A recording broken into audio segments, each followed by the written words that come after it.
ஒரு கண்ணோட்டத்துக்குள்ள அவர் போட்டியா இன்னொரு கூட்டணி அமைஞ்சிடக்கூடாதுங்கிறதுல பாஜக செட்டில் ஆயிட்டாப்ல. இனிமே சரத் இவர் விஜய்க்கு அங்க உள்ள இடம் கம்மி தான். அப்ப அந்த இடத்துக்குள்ள விஜய் பாம்புக்கு வாலும் மீனுக்கு தலை மாதிரி தனிச்சு நிற்பேன், கூட்டணியும் வைப்பேன், தனிச்சு நிற்பேன், கூட்டணி வைப்பேன்னு ஒரு அவரோட ஆதரவாளர்களே குஷிப்படுத்திட்டு இருக்கிறான்னு சொல்லலாம். என்ன செய்ய போறாருன்னு தெரியாத அளவுக்கு ஒரு தோற்றத்தை கொடுத்தாரு.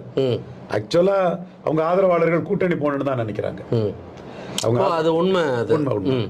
அதாவது எடப்பாடி ஒரு 30-40 சீட்டு கொடுத்தா நம்ம அதுல ஒரு எம்எல்ஏ ஆயிர மாட்டோமான்னு தான் அது ஒரு கனவுல இருக்காங்க.